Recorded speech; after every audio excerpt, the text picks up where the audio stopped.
Qed inħaffru l-oqbra tagħna stess. Kien dan id-diskors kiet lis segretarju Ġenerali tal-Ġnus Magħquda Antonio Guterres beda l-indirizz tiegħu qudiemijiet ta' mexxejja, inkluż il-Prim Ministru Malti Robert Abela li jinsab preżenti għall konferenza tan-Nazzjonijiet Uniti COP26.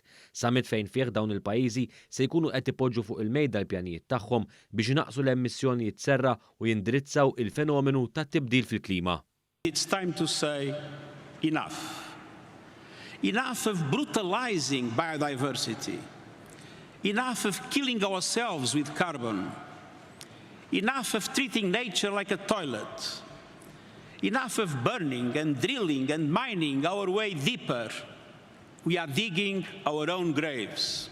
Guterres indirizza b'mod speċjali lil pajjiżi tal-G20 fosthom il-President Joe Biden għall-Istati Uniti u l-Kanċillier Ġermaniż Angela Merkel li l-kol kienu preżenti għad-diskors tiegħu e kif tenna li dawn kollha f'daqqa huma responsabbli għal 80% tal-emissjonijiet dinjin kollha.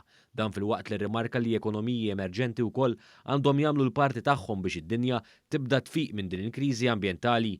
Tenna li dawk il-pajjiżi li ma jżommux mal-miri tagħhom ukoll għandhom tinżammi tal-ħadit magħhom sabiex dawn iżommu kemmhom. If commitments fall short by the end of this COP, countries must revisit their national climate plans and policies, not every 5 years, every year, every moment, until keeping to 1.5 degrees is assured, until subsidies to fossil fuels end. Until there is a price on carbon, until coal is phased out. Intant fost oħrajn tkellem ukoll il-Prim Ministru Ingliż Boris Johnson fil-waqt li qabel din il-kriżi ma' minuta biss qabel nofs il-lejl saħaq li tista' tfaqqa kriżi irreversibbli. Hawnhekk appella sabiex kulħadd jagħmel il-parti tiegħu.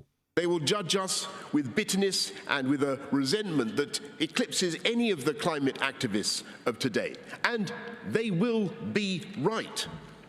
COP26 will not and cannot be the end of the story on climate change. Intant fil-konferenza tkellmet ukoll tfajla ta' 24 sena li tgħix fl-Amazonja. Qalet li fit-tfulita missiera kien jgħidilha biex tisma' s-siġar itiru mar-riħ iżda llum lanqas annimali ma tisma' jpassu. Fi Glasgow ukoll bdew il-protesti brabta mal-kriżi fit-tibdil fil-klima e kif fost oħrajn hemm strajk ta' ġimgħa mill-ħaddiema li jiġbru l-iskart u dawk li natfu t-toroq.